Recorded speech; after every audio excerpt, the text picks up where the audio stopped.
하나님의 말씀 창세기 27장 1절부터 23절까지 말씀입니다.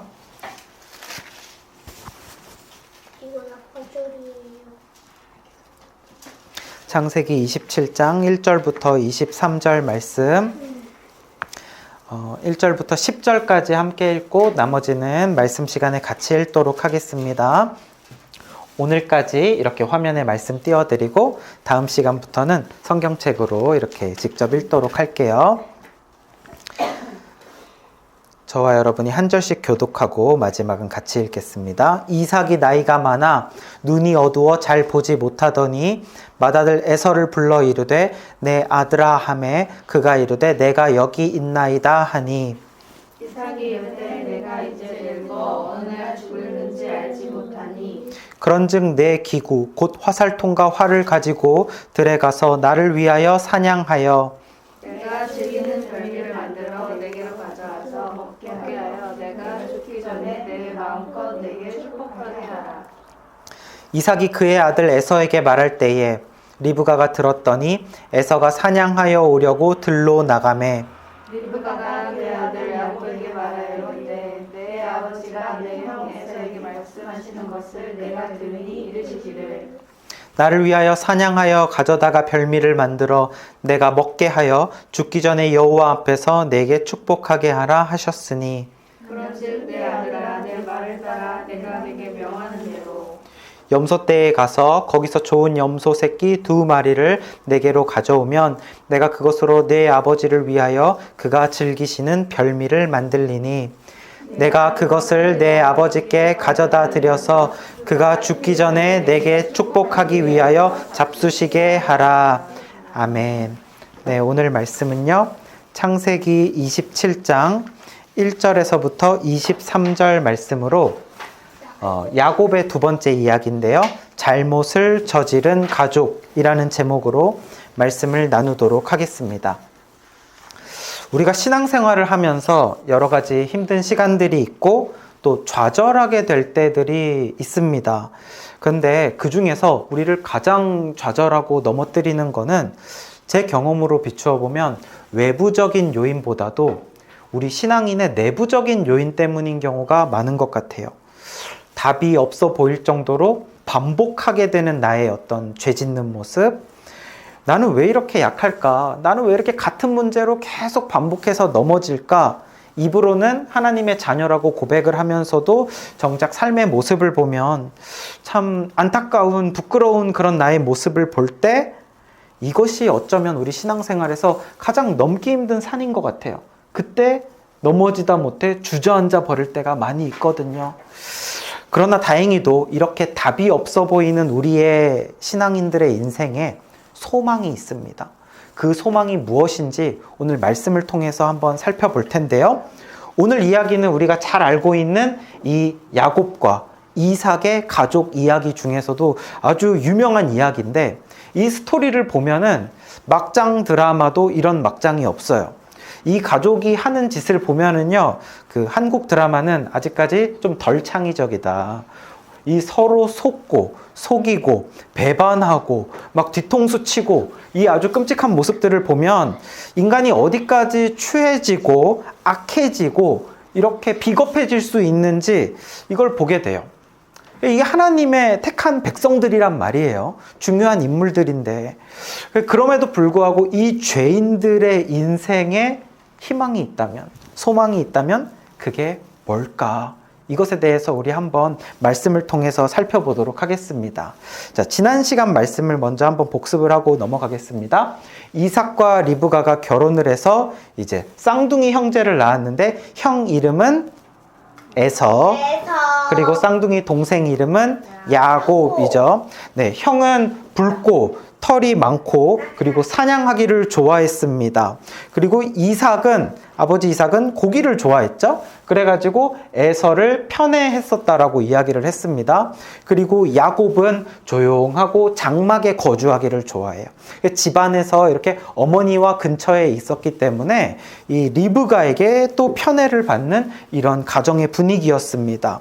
이 두 형제는요, 뱃속에 있을 때부터 어떤 일이 있었죠? 싸웁니다. 맞아. 뱃속에서부터 태아들이 싸웠어요.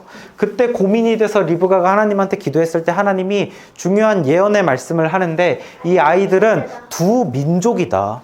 둘의 다른 민족인데 이들은 커서도 싸울 거다. 민족이 되어서도 싸울 건데 작은 민족이 큰 민족보다 더 강할 거다.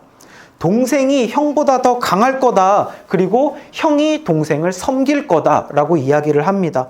다시 말하면 하나님이 동생을 택하고 동생이 하나님의 택한 이스라엘 민족이 되어진다라는 것을 하나님이 미리부터 예언을 하셨었다라는 거죠.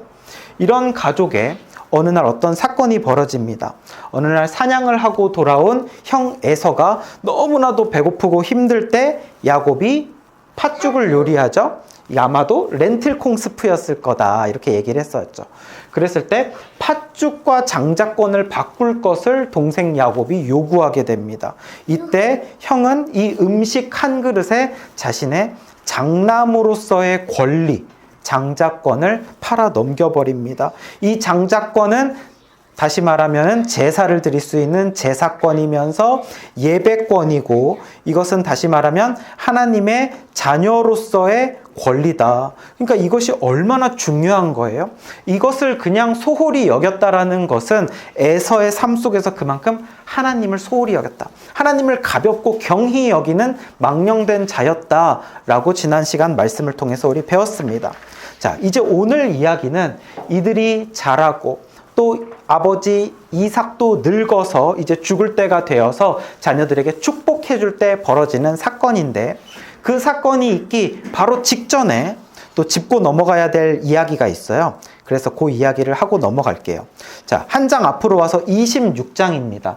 26장의 마지막 절인데 34절과 35절 우리 같이 한번 읽어보겠습니다. 시작!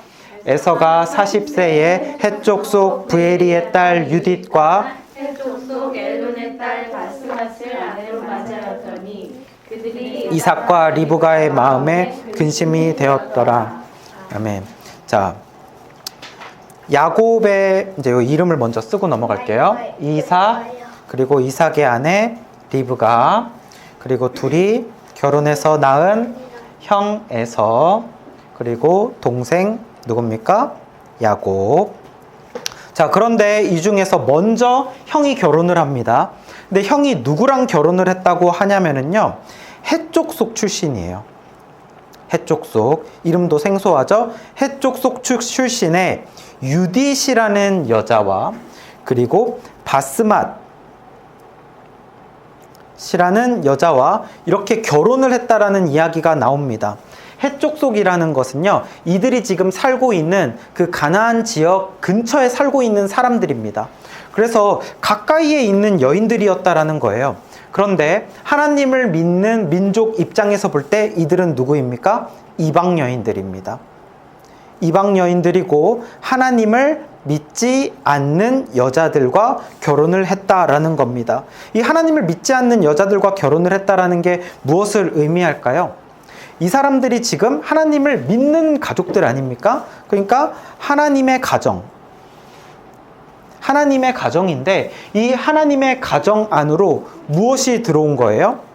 구별되지 않은 세상의 문화와 세상의 습관을 이 여인들이 가지고 이 집안으로 들어왔다라는 것을 우리가 보게 되죠. 심지어 여자가 에서의 아내가 한 명이에요? 두 명이에요? 두 명이죠. 그러니까 지금 벌써 일부 다처제죠. 이거는 하나님이 설계하신 결혼제도는 남자 한 명에 여자가 몇 명일까요? 여자도 한 명입니다. 이 질서를 깨버린 것을 볼 수 있습니다. 에서의 아버지인 이삭은 여자 몇 명이랑 결혼했어요? 여자 한 명. 아버지는 죽을 때까지 여자 한 명과 결혼하는 이 모범적인 모습이죠. 이 부분만 놓고 볼 때는. 그런데 아버지와는 다르게 에서가 두 여인과 결혼을 하게 되는 것을 볼 수 있습니다. 자, 이렇게 에서는 하나님을 믿지 않는 여자, 그것도 두 명, 이렇게 철저하게 하나님으로부터 벗어나 버리는 인생을 사는 사람이 된다. 그런데 이 에서의 모습을 보면서 이 에서의 결혼으로 인해서 부모가 어떻게 했다고 나오냐면 이 아내를 맞이하였더니 이삭과 리브가의 마음이 어떻게 됐대요? 근심이 되었다. 그러니까 이 부모가 볼 때 자식이 이 교회 안 다니는 여자와 결혼을 하는 거를 보니까 마음에 좀 이건 아닌데 싶으면서 이 걱정이 됐다라고 하는 거예요. 근데 생각을 해보세요. 걱정이 됐다고는 하나 이 결혼을 제대로 막았어요? 못 막았어요? 못 막았죠. 그러니까 지금 이 아버지, 이 이삭은 이 가정의 가장이잖아요. 가장의 역할을 지금 제대로 하고 있습니까? 못하고 있습니까? 제대로 못하고 있습니다. 이 당시의 결혼 문제는 오늘날도 부모의 역할이 중요하지만 당시에는 정말 중요했습니다. 그래서 이 자식의 결혼과 관련돼서는 아버지가 그냥 하라면 하는 거예요. 그 정도로 중요한 건데 이 아버지가 지금 완전히 배제되어지고 있는 것을 보고 있습니다. 심지어 이삭이 결혼할 때 이삭은 어떻게 결혼했나요? 이삭의 아버지가 누굽니까? 아브라함이죠. 이삭은 이 주변에 마을 주변에 여자가 없어서 결혼을 늦게 했어요? 그게 아니에요. 주변에 하나님 믿는 사람이 없었잖아요. 그래서 나이가 40이 되도록 장가를 못 가고 있으니까 아브라함이 종 엘리에셀을 시켜서 자기 고향 땅까지 낙타 10마리 데리고 아주 그 결혼하는 과정이 어렵잖아요. 그렇게까지 해서 어렵게 결혼하는 이유가 뭡니까? 이 믿음의 계보를 잇기 위해서 반드시 믿음의 여인과 결혼을 해야 된다는 것이 아브라함에게는 중요했습니다.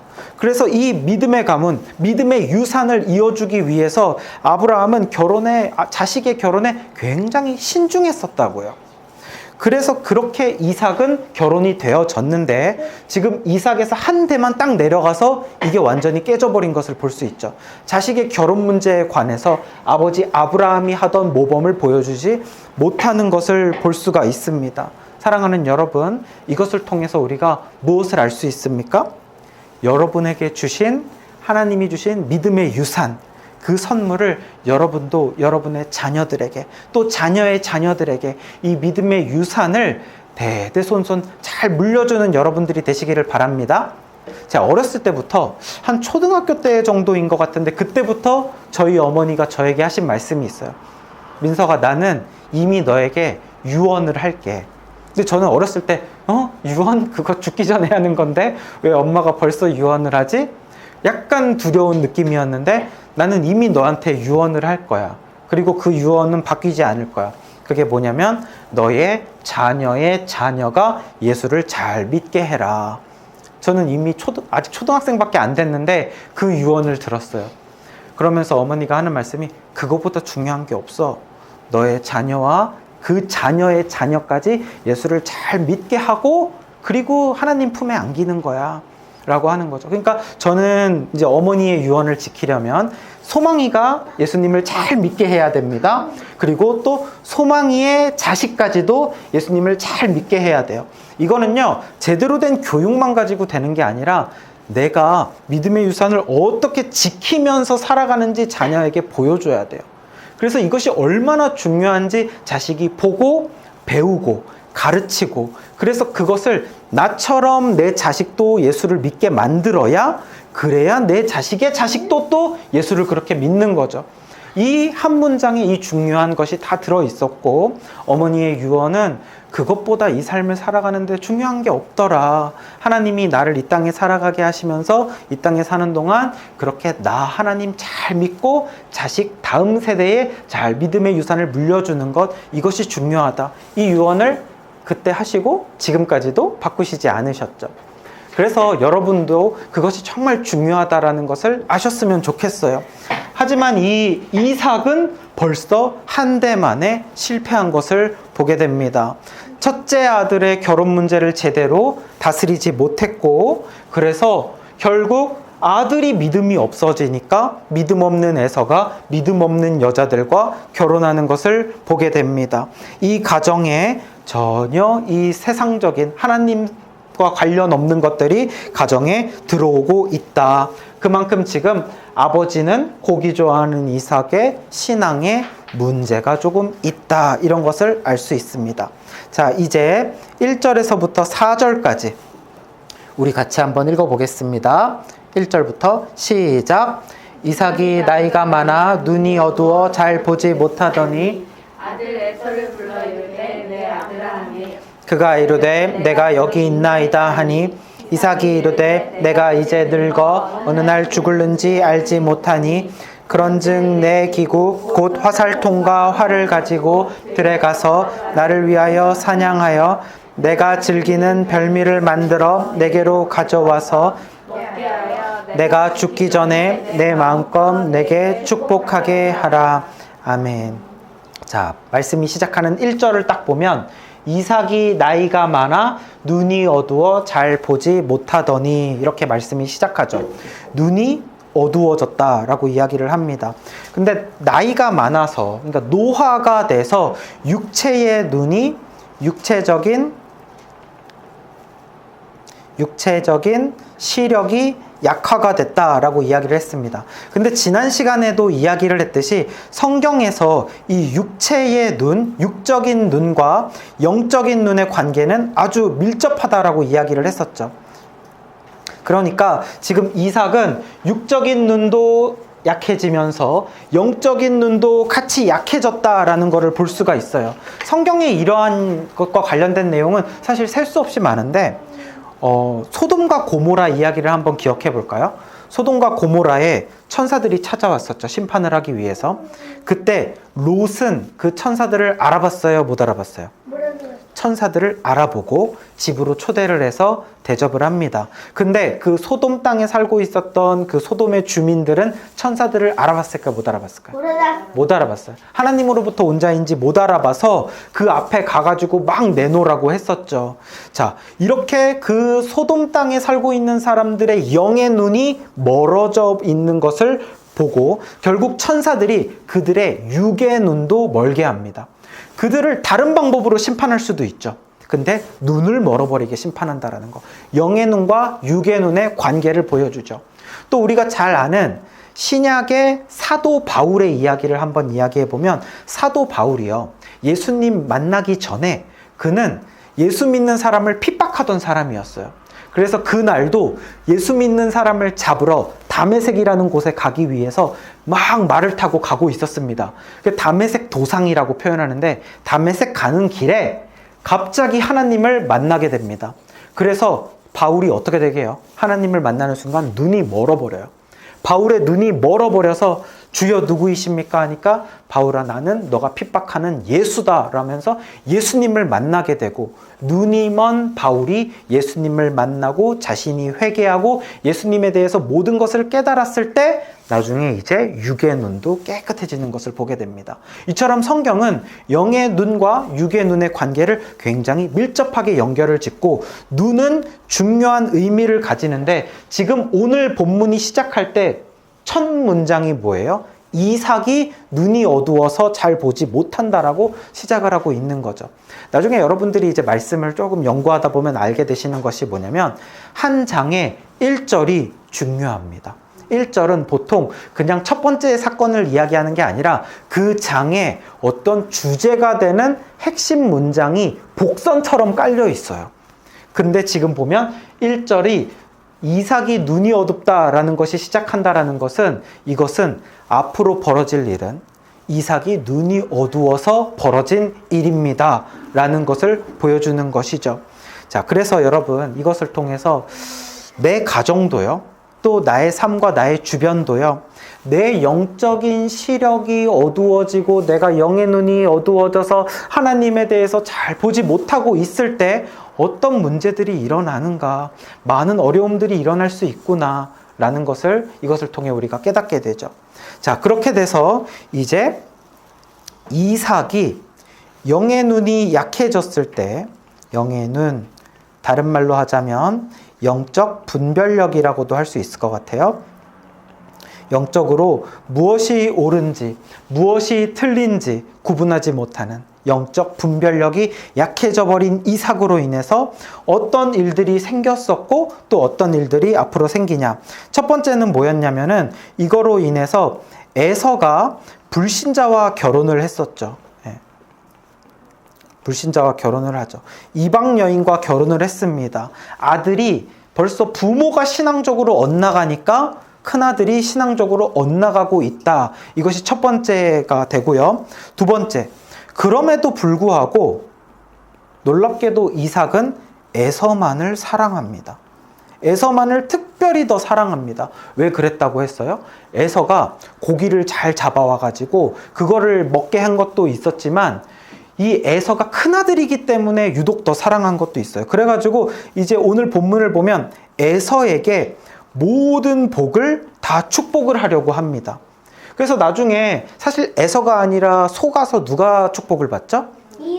동생인 야곱이 축복을 받죠. 그리고 야곱이 축복받고 나서 이제 에서 차례가 돼서 에서가 자기도 와서 축복해 주세요 했을 때 네 동생에게 이미 다 해줘서 줄 게 없다. 세상 어느 부모가 두 아들에게 중에서 한 아들에게 다 주고 나머지 아들에게는 줄 게 없게 남겨둡니까?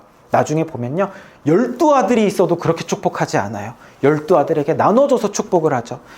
이 이삭은 첫째 아들만 완전히 편애하고 둘째 아들을 좋아하지 않았던 것을 알 수가 있어요.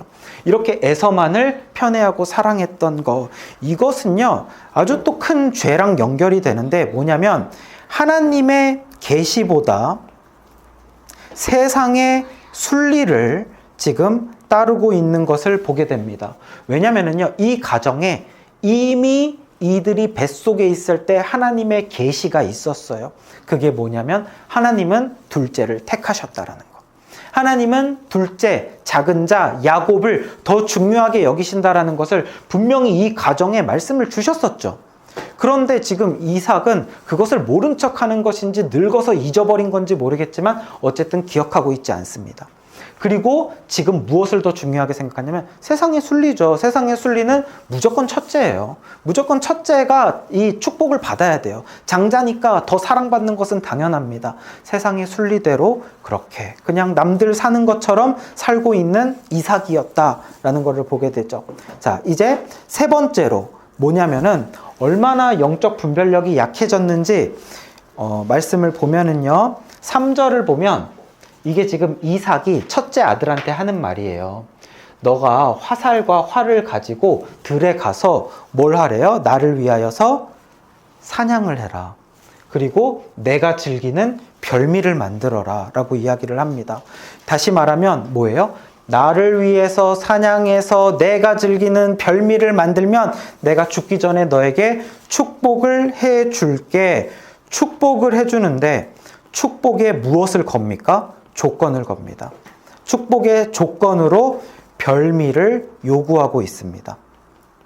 너가 나에게 맛있는 별미를 만들어 오면 내가 너에게 축복을 해줄게. 그리고 이것도요, 지금 축복을 해준다라고 하는 것은요, 온 가족을 불러 모아놓고 이 축복을 하는 것인데 지금 에서만 살짝 불렀어요. 큰아들만 살짝 불러가지고 남들 모르게 이 축복에 대한 계획을 이야기하고 있는 거죠. 여기서부터 뭔가 잘못된 겁니다. 그리고 나를 위하여 내가 즐기는, 이 지금 이삭은 축복에 더 관심 있는 사람입니까? 별미에 더 관심 있는 사람입니까? 너를 위하여 축복하는 게 아니라 나를 위하여 별미를 만들어 달라. 그러면 축복해 줄게. 마치 맛있는 별미가 너무 먹고 싶은데 어떻게 하면 별미 먹을 수 있지? 어떻게 하면 좀 맛있는 고기 좀 먹을 수 있지? 그냥 말하기엔 좀 미안하니까 그래, 축복해 준다고 하자. 이렇게 하는 것처럼 지금 축복보다 별미가 더 중요한 사람이 되어 있는 것 같아요. 이거는 정말 큰 문제인데, 왜냐면 성경의 어느 누구도요, 내가 너한테 축복을 해줄 테니까 너는 나에게 무엇을 좀 해달라고 대가를 요구하는 사람은 없습니다. 왜냐면 하나님의 복이라는 것은 우리가 하나님으로부터 거저받는 복이죠. 하나님으로부터 거저받는 은혜의 선물이 복인데, 그 복을 지금 이삭은 하나님으로부터 지금 자신의 아들에게로 전달하는 전달자일 뿐이잖아요. 근데 그 전달하는 과정에서 무엇을 요구한다라는 게 왜 조건을 겁니까? 거기에 이삭이 지금 많이 편질되어 있다라는 것을 보게 됩니다. 제가 만약에 어느 성도님이 저한테 와서 목사님, 제가 요즘 이런 힘든 일이 있어요. 저 좀 기도 좀 해주시면 안 돼요? 그랬을 때, 네, 제가 좋아하는 요리가 있는데 일단 거기 식당으로 좀 가시죠. 말이 안 되잖아요. 그죠? 아주 축복을 위해서 조건을 요구한다라는 게 말이 되겠습니까? 그죠? 지금 이삭은 영적인 수준이 굉장히 심각한 상황까지 와 있다라는 거예요. 먹는 것에 눈이 멀어서 결국 나중에 큰 실수를 하게 되는 것을 볼 수 있습니다. 이 사건이 지금 어떤 사건과 여러분 비슷한지 아십니까? 에서가 뭐에 눈이 멀어가지고 장자권을 넘겼냐면 팥죽에 눈이 멀어서 장자권을 넘기는 실수를 하죠. 이것과 진짜 닮아 있습니다. 아버지 이삭은요, 똑같이 먹는 것, 별미에 지금 눈이 멀어가지고 축복을 지금 다른 사람한테 넘겨버리는 실수를 하게 됩니다. 하나님의 중요한 것을 넘겨버리죠. 사실은 이 과정을 통해서 장자권도 야곱에게 가고 축복도 야곱에게 가고 이 하나님의 뜻대로 되기는 하지만 어쨌든 사람의 죄가 굉장히 지금 심각한 죄를 저지르고 있다라는 것을 보게 됩니다. 자, 이렇게 해서 이제 아버지의 요구에 따라서 에서는 사냥을 하러 갑니다. 그래, 아버지의 축복을 받아야지. 복을 받는 것은 좋은 거니까 복을 받으러 가야겠어. 네, 에어컨 저거 히터 뜨겁죠? 위로 좀 올려주세요. 아니면 더우면 끄셔도 됩니다.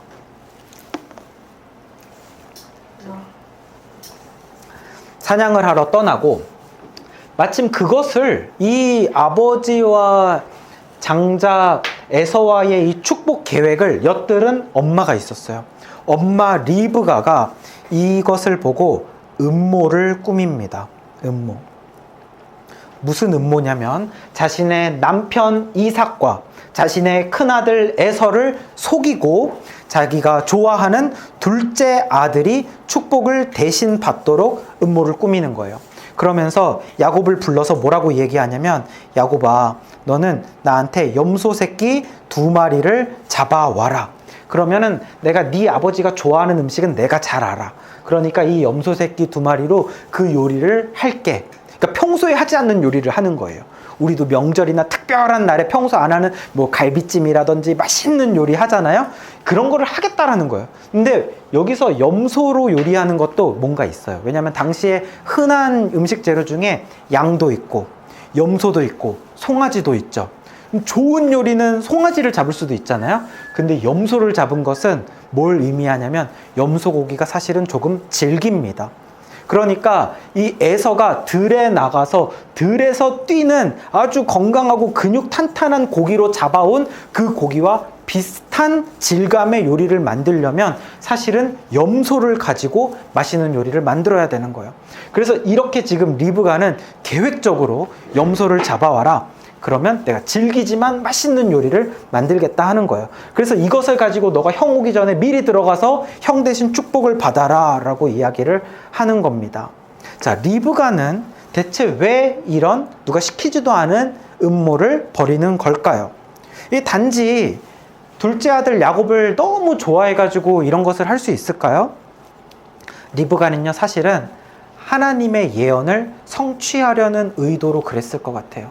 하나님의 예언이 있었었죠. 그게 뭐냐면 둘째 아들이 첫째 아들보다 더 셀 것이다. 둘째 아들을 내가 택했다라는 거죠.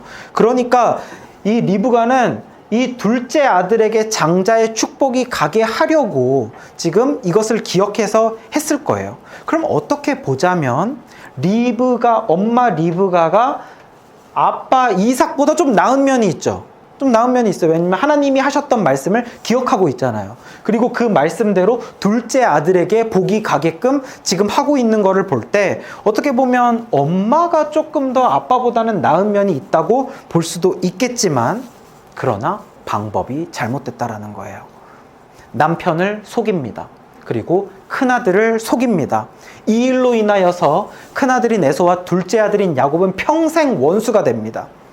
이 가족 사이에 굉장한 갈등과 굉장한 싸움이 이것 때문에 시작되었다라고 볼 수가 있습니다. 그리고 그 과정에는 속고 속이는 거짓말과 형의 것을 훔치는 도둑질과 이러한 죄악된 것들이 가득하죠.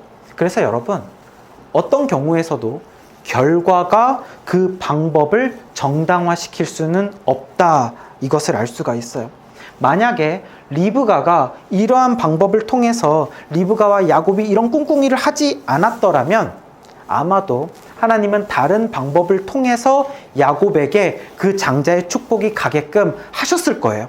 하나님은 훨씬 더 우리의 생각보다 크시고 지혜로운 분이기 때문에 갈등 없이 싸우지 않고 순조롭게 야곱에게 축복이 가게끔 하셨을 거라는 거예요. 그럼에도 이렇게 인간이 죄를 지으면서 이것을 했을 때 야곱과 에서는 결국 원수가 되고 마는 거죠. 그래서 과정이 나빠지면 안 돼요. 이것이 하나님의 뜻인데 싶더라도 과정도 거룩한 방법, 경건한 방법으로 해야 한다는 거예요. 예를 들어서 그런 경우 제가 많이 보는데, 교회에 어떤 부목사님이나 전도사님이 한 분 새로 오셨어요. 새해가 되면 요맘때쯤 되면 많이들 오시죠. 새로 왔는데 성도들 사이에서 별로 평판이 좋지가 않아요. 아, 저 목사님 설교 별론 것 같아. 근데 설교만 별론 것 같은 게 아니라 좀 사람들한테 하는 것도 좀 별론 것 같아. 그래서 안 좋은 소문이 도는 거죠. 그래서 사람들이 생각합니다. 저 목사님이 있으면 우리 성도들 또 우리 아이들한테 별로 안 좋은 영향이 오히려 가는 것 같아. 저 목사님이 우리 교회에서 나가는 게 하나님의 뜻일 거야 라고 사람들은 생각합니다. 어쩌면 하나님의 뜻일 수 있습니다. 그 목사님이 그 교회에 있는 것보다 교회 밖에 있는 것이요. 그런데 사람들은 저 목사님을 내보내는 것이 하나님 뜻이다. 저 목사님이 잘못했으니까 내보내는 것이 하나님의 뜻이다라는 생각만 가지고 이 과정은 무시해버립니다. 그래서 험담하고 담임 목사님한테 가서 저 목사님 왜 안 내보내요? 저 목사님 이렇게 하고 있는데, 이러면서 자신의 뜻으로 자신의 방법으로 이것이 악한 과정을 만들어냅니다. 성도들은 둘로 나뉘기 시작합니다. 그 목사님을 좋아하는 사람들도 있으니까요. 그래서 편이 나뉘고 갈등이 되고 상처가 이루어지고 이러면서 결국 그 목사님은 나중에 나가게 되는 거죠. 뭐 1년도 안 돼서 나갈 수도 있어요. 그래서 이거 봐, 이게 하나님의 뜻이지, 저 목사님이 잘못했어, 나가는 게 맞아. 근데 교회에 남아있는 것은 상처만 남아있고 아픔만 남아있고 성도들의 심령은 다 피폐해져 있고. 왜 그럴까요? 하나님의 뜻을 기다리지 못하고 기도로 참지 못하고 인간의 방법으로 그것을 해결하려 했기 때문입니다. 그래서 결과가 방법을 정당화시킬 수 없다라는 거예요. 그리스도인들은 결과 이상으로 과정도 아주 중요하다. 항상 경건한 방법으로 이 모든 과정을 보내야 한다라는 겁니다. 자, 그래서 이렇게 이제 엄마가 계획을 얘기하니까 아들 야곱이 알겠습니다 바로 한 게 아니라 너무 걱정이 됐어요. 어머니, 근데 그렇게 하다가 아버지한테 걸리면은요, 축복은 고사하고 저주를 받겠나이다. 저는요, 살이 매끈매끈해요. 근데 형은요, 알잖아요. 털이 북실북실 하잖아요. 축복을 하려면 내 몸에 아버지가 손을 댈 텐데, 그러면 내 몸이 매끈매끈한 걸 알면 딱 걸리겠습니다. 그랬더니 어머니가 하는 말이, 그 염소 가죽을 네 목이랑 네 팔에 이렇게 다 하면은 아마 모를 거야. 이 생각을 하면서 어렸을 때부터 무슨 생각했냐면, 형은 얼마나 짐승처럼 털이 많았으면 이게 무슨 짐승의 가죽을 이렇게 털도 있고 이걸 하면은 거의 뭐 장난 아니었던 것 같아요. 에서는 거의 동물 같았던 거죠. 막 거칠은 털이. 이걸 했을 때 속거든요, 깜빡하고. 그리고 또 무엇까지 하냐면 옷을요, 형 옷을 입힙니다. 그러니까 아버지가 이 눈이 멀었지만 다른 감각은 살아 있거든요. 그래서 이 형의 채취를 맡을 수 있잖아요. 그래서 이 들의 채취를 맡을 수 있기 때문에 이 형의 에서의 옷을 딱 입혀가지고 이제 보냅니다. 근데 이 옷에도 참 재밌는 게 있어요. 그래서 이게 지금 에서의 옷인데, 에서의 옷을 가지고 아버지를 속인단 말이에요. 옷으로 속인다. 훗날, 먼 훗날 야곱은요, 옷 때문에 속임을 당하는 자가 됩니다. 뭐냐면은 야곱의 아들이 12아들 중에 11번째 요셉이 있죠. 요셉이 애굽에 팔릴 때 형들이 팔아버리지 않습니까? 형들이 팔아버리고 요셉의 옷을 어떻게 하게 해요? 짐승의 피를 묻혀가지고 아버지 야곱한테 데리고 와서, 아버지 요셉 옷이 아닙니까 이거? 하면서 그 요셉의 그 화려한 예쁜 옷, 그것을 가지고 왔는데 딱 보더니, 아, 요셉의 옷이 맞구나, 요셉이 짐승에게 죽었나 보구나, 이래가지고 아주 10수년을 자식이 죽은 줄만 알고 삽니다. 옷으로 남을 속였던 야곱, 결국 옷으로 자신도 속게 됩니다. 자신이 뿌린 대로 그대로 거두게 됩니다. 자신이 한 대로 돌려받는 야곱이 되는 것을 보게 되죠. 자, 이렇게 해서 형의 옷을 입고 염소 가죽을 입고 이렇게 아버지께 나아왔으니 아버지가 하는 말이 너가 누구냐? 그래서 에서입니다 라고 이야기를 합니다. 그랬을 때 이제 22절 23절 시작. 야곱이 그 아버지 이삭에게 가까이 가니 이삭이 만지며 이르되 음성은 야곱의 음성이나 손은 에서의 손이로다 하며 그의 손이 형 에서의 손과 같이 털이 있으므로 분별하지 못하고 축복하였더라. 아멘. 눈은 멀었지만 그래도 귀는 들리는 거죠. 그래서 목소리는 야곱인데 손은 이거 에서의 손이네. 너 정말 에서가 맞냐? 그러니까 맞습니다. 아버지, 에서가 맞습니다. 야곱이 아버지에게 거짓말을 하죠. 그런데 또 사냥은 또 어떻게 이렇게 빨리 해가지고 요리를 해왔어? 그랬더니 야곱이 뭐라고까지 얘기하는 줄 아세요? 하나님이 순조롭게 이 짐승을 만나게 하셔가지고 빨리 사냥을 하고 왔습니다. 들킬까봐요. 마음이 급하니까 하나님을 팔아먹는 거죠. 하나님의 이름까지 들먹이면서 망령된 거짓말을 하는 야곱의 모습을 보게 됩니다. 이렇게까지 이야기를 하니까 아버지 이삭은 좀 헷갈리기는 하지만 목소리가 영 야곱 같은데 팔이, 이건 도저히 야곱 팔이 아니니까 자신의 감각을 믿을 수 없어서 결국 23절에 뭐라고 나와요? 분별하지 못했다. 자, 영의 눈이 어두워지니 자신의 자식도 큰아들인지 작은아들인지 분별하지 못하고 결국 야곱에게 축복을 하게 됩니다. 야곱에게요, 에서에게 하려던 축복을 다 해요. 뭐라고 하냐면 모든 사람이 너를 다 섬길 거다. 너의 형제들이 다 너를 섬길 거다. 너의 형제들에게 너는 주가 될 거다. 너를 저주하는 자는 저주받고 축복하는 자는 축복을 받을 것이다. 이런 모든 축복을 다 해버립니다. 형제들의 주인이 될 거라고 야곱에게 이야기를 해버리는 거죠. 이것은 이삭이 눈이 멀었고 영적 분별력이 약하지만 그 이삭을 통해 하나님의 뜻이 이루어지는 것을 볼 수가 있습니다. 야곱이 축복을 받고 밖으로 딱 나가니까 그때 뒤늦게 이제 누가 들어오냐면 형 에서가 별미를 만들어가지고 딱 들어와요. 드라마틱하게 나가자마자 형이 딱 들어오게 되고 형이 들어오니까 아버지 에서입니다. 뭐라고? 에서는 방금 왔다 갔는데 제가 에서입니다. 그럼 방금 전에 나한테 축복을 받고 간 자는 누구냐? 나는 이미 다 먹고 축복을 했다. 이러면서 이삭이 몸을 막 부들부들 떱니다. 자신이 야곱에게 속았다는 것을 아버지가 깨달은 거죠. 그리고 형도 그것을 알고 통곡을 하며 옵니다. 그 동생 야곱, 그 자의 이름이 발꿈치를 잡는 자, 그 이름대로 그는 저를 속였습니다. 그는 전에도 저를 속여서 장자권을 가져가더니 이제는 아버지의 축복마저 가져갔습니다. 아버지, 남는 축복이라도 저에게 주세요. 남는 축복 없다. 네 동생에게 다 해버렸다. 축복이라는 것은 수정할 수 없는 것임을 알고 있는 겁니다. 그래도 아버지 다른 축복이라도 해주세요. 그랬더니 너는 칼을 섬기는 자가 될 것이고 너의 동생을 섬기는 자가 될 것이다. 이게 축복이 아니죠, 사실은. 평생 동안 그는 전쟁하는 자가 될 것이고 결국 동생에게 질 것이라는 것을 축복을 하게 되는 겁니다.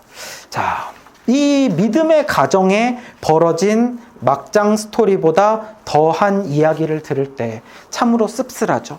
우리 그리스도인들의 가정에는 이러한 일이 없어야 하겠습니다. 서로 가족이 적이 되어서 서로가 서로를 속이고 이기려 하고 누가 누구를 지배하려 하는 이런 일이 없어야 되겠어요. 이 내용을 보면 어떤 식으로 이삭의 가정에 한 명 한 명이 잘못을 하고 문제가 있는지 한번 이것을 통해서 보도록 하겠습니다. 자, 영의 눈이 어두워져서 가족 간수를 못하는 이삭입니다. 가족 간수만 못하는 것이 아니라 본인도 분별하지 못합니다. 자식도 알아보지 못하고 하나님의 뜻을 다 잃어버린 채 살아가는 모습이죠. 가장으로서 영적 지도자의 역할을 전혀 못해요. 왜 그러냐면 그의 마음속에, 그의 삶 속에 이미 하나님의 말씀이 없어요. 하나님의 계시가 사라져 버렸어요. 그죠? 그래서 여러분들이 영의 눈을 잃어버리지 않으려면 하나님의 말씀이 그리스도의 계시가 여러분에게서 사라지면 안 돼요. 늘 말씀이 내 안에 살아 있을 때 영의 눈이 깨어 분별하게 되는 줄 믿습니다. 그러지 않으면 내 육적인 욕심과 세상의 순리가 말씀보다 중요한 사람이 되는 것은 시간 문제라는 거예요. 자, 이제 두 번째, 이 사람들도 무슨 잘못을 저질렀어요. 뭡니까? 하나님의 때를 기다리지 못한 엄마 리브가와 둘째 야곱. 이 두 사람은 하나님의 때를 못 기다렸어요. 정말 하나님의 섭리를 믿고 하나님의 약속하심을 믿는다면요. 지금 좀 상황이 이상하게 흘러가는데? 지금 아버지가 큰아들한테 축복하려고 하는데? 이거 좀 아니지 않나? 그럴지라도 하나님의 인도하심대로 신뢰하고 기다려야 되고, 그 상황에서 할 수 있는 것은 하나님께 엎드려서 기도하는 거죠. 만약에 이 상황에서 리브가가 정말로 하나님의 뜻대로 하고 싶었다면 골방에 들어가서 기도해야 되는 거예요. 하나님, 이게 맞습니까? 하나님, 이게 제대로 되는 게 맞습니까? 하나님의 말씀은 다르잖아요. 상황을 그렇게 이끌어 갔어야 하는 거죠. 여러분, 우리가 죄를 지으면서까지 내가 고의로 하나님의 역사를 이루어 나가야 할 필요는 없습니다.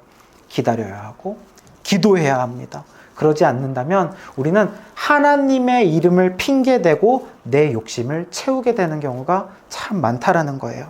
자, 그리고 이제 이 큰아들은 아까도 이야기했지만 불신자와 결혼을 하는 신앙 없는 에서의 모습.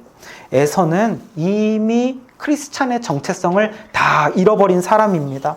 자신이 하나님의 택한 백성이라는 인식조차 없는 사람이에요. 그러다가 그냥 마지막에 아버지가 축복한다니까 복은 좋은 거니까 받으려고 했던 거지, 사실은 장자권이 뭔지, 하나님에 속해서 살아가는 게 뭔지 그 중요성 다 잃어버린 자라서 믿음 없는 여자들이랑 그냥 결혼하고 그렇게 살아가는 것을 보게 됩니다. 자, 자기 맘대로 그렇게 그냥 살아갔던 에서, 어떻게 보면 이런 에서기 때문에 에서가 하나님의 축복을 받을 수 없는 중요한 이유가 되는 거죠. 그가 축복의 계승자, 믿음의 유산을 물려받는 자격이 없었다라는 것이죠. 자, 이러한 가족을 볼 때 가족들이 그야말로 답이 없어요. 한마디로 노답 가족이라고 볼 수 있습니다.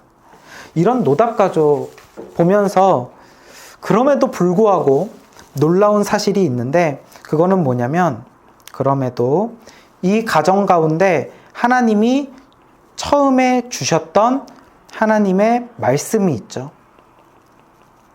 그 하나님의 말씀이 어떻게 됩니까?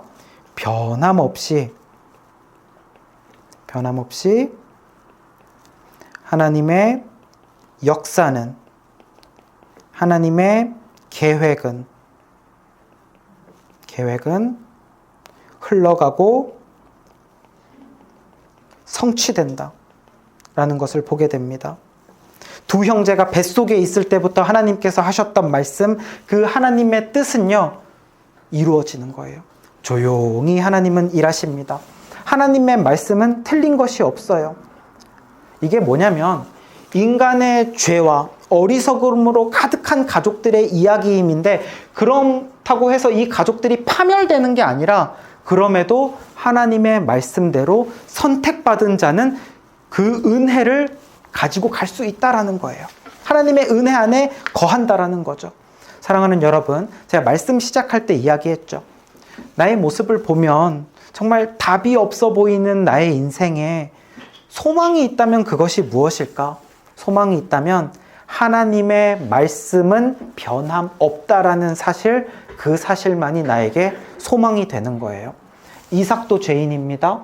리브가도 죄인입니다. 야곱도 죄인입니다. 그러나 하나님의 말씀대로 그들은 약속된 자녀로서, 택하신 하나님의 백성으로서 하나님이 이들을 꽉 붙잡고 끌고 가시는 거예요. 끌고 가시기 때문에 이들의 가족에는 소망이 있는 거죠. 나 자신을 보면 배신하기 좋아하고 비겁한 자이고 소망이 없어요. 그러나 변함없으신 하나님의 말씀을 보면 소망이 있습니다. 이 야곱이 하는 짓, 리브가와 이삭이 하는 짓을 보세요. 소망이 없어요. 그러나 결국 하나님의 뜻은 이루어져 나갑니다. 야곱의 아들에서 또 아들의 아들에서 결국 이스라엘 백성이 하나님의 택하신 백성들이 쭉 이어지고 이스라엘 민족 프로젝트는 그대로 진행이 되어진다라는 거예요.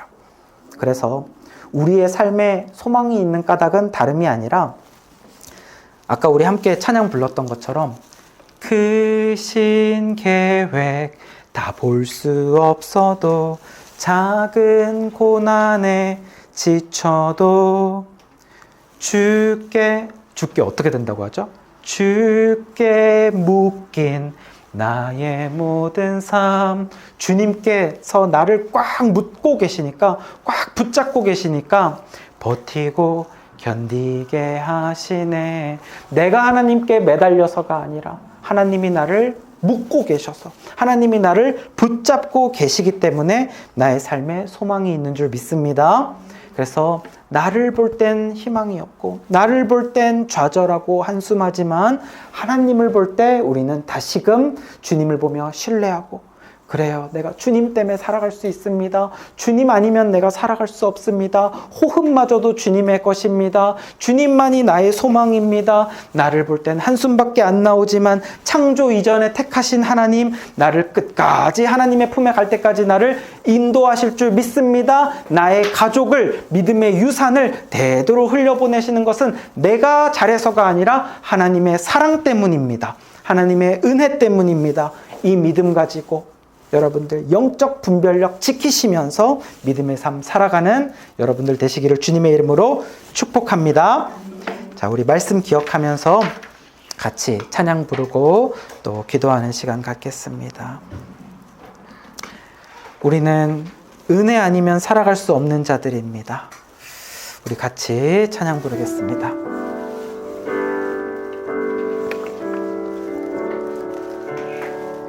은혜 아니면 살아갈 수가 없네. 호흡마저도 다 주의 것이니 세상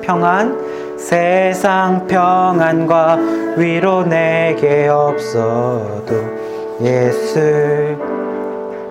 오직 예수뿐이네. 크신 계획 다 볼 수도 없고 작은 고난에 지쳐도 주께 묶인 나의 모든 삶 버티고 견디게 하시네. 한 번 더요. 크신 계획 다 볼 수도 없고 작은 고난에 지쳐도 주께 묶인 나의 버티고 견디게 하십니다. 버티고 견디게 하시네. 아멘 아멘. 은혜 아니면 살아갈 수가 없네. 나의 모든 것 다 주께 맡기니 참된 평안과 위로 내게 주신 주 예수, 오직 예수뿐이네. 참된 평안과 위로 내게 주신 주 예수, 오직 예수뿐이. 기도하겠습니다. 오늘 말씀 보면은요, 결국 하나님 말씀대로 됐어요. 그래서 에서가 아니라 야곱이 복을 받았어요. 야곱이 구원받은 백성이 됐습니다. 그 이유를 우리는 다 몰라요. 하나님이 야곱을 사랑했고 하나님이 택하셨기 때문이라고 해요. 우리도 마찬가지예요. 우리도 하나님이 우리를 왜 택하셨는지 모르겠어요. 그냥 우리는 예수님 안에서 복받은 것은 창조 이전에 하나님이 우리를 사랑하셨고 우리를 택하셨기 때문입니다. 하나님이 자신의 자녀를 택하시고 인도하시고 이끄시는 그 방법과 계획을 우리는 다 이해할 수 없어요. 그 가운데는 신비가 있습니다. 그러나 그 하나님의 사랑에 우리는 감사할 수밖에 없는 거예요. 하나님, 우리를 사랑하여 주셔서 감사합니다. 우리를 택하여 주셔서 감사합니다.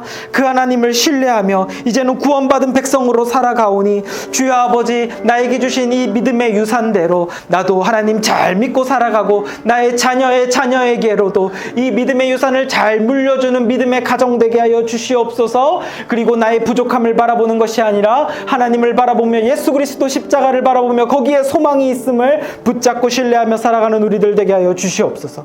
우리 주여 한번 부르짖고 말씀 기억하며 기도하겠습니다. 주여, 하나님 아버지, 주님 오늘 우리에게 주신 말씀 감사합니다. 주여 아버지, 주님 나에게 주신 이 신앙의 유산, 믿음의 유산을 가지고 아버지여 감사하며 살아가게 하여 주시옵소서. 주님, 믿음 잘 지키면서 예수 잘 믿고 살아가는 자들 되게 하여 주시고 우리 가정 대대손손 믿음의 유산을 물려주는 믿음의 가정이 되게 하여 주시옵소서. 그리고 주여 아버지, 우리가 살아갈 때 나의 모습이 참으로 이삭 같습니다.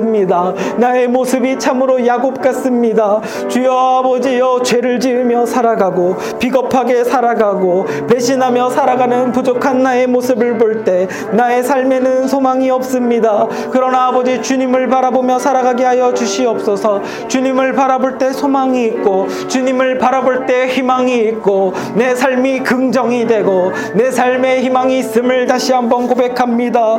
주여 아버지, 하나님을 신뢰하며 영적 분별력을 가지고 믿음의 삶을 잘 살아가는 우리들 되게 하여 주시옵소서. 주여 아버지, 감사합니다. 믿음의 유산을 잘 물려주는 주님의 백성으로 살아가는 우리들 되게 하여 주시옵소서.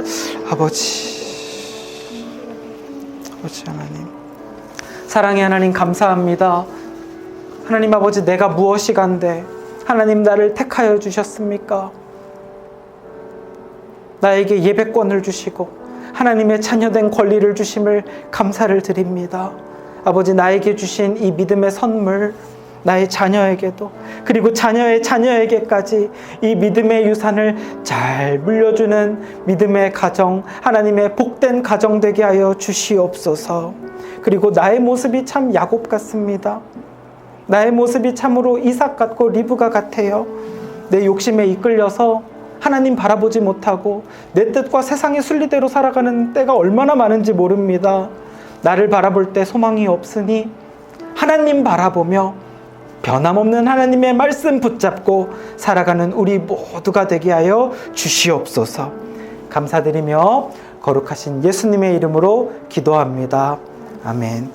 이 자리에 예수 그리스도의 은혜와 하나님 아버지의 사랑과 성령님의 교통하심이 나를 바라보는 것이 아니라 변함없으신 하나님의 말씀을 바라보며 소망 가지고 살기를 결단하는 예배자들의 머리 위에 영원토록 함께 있을지어다.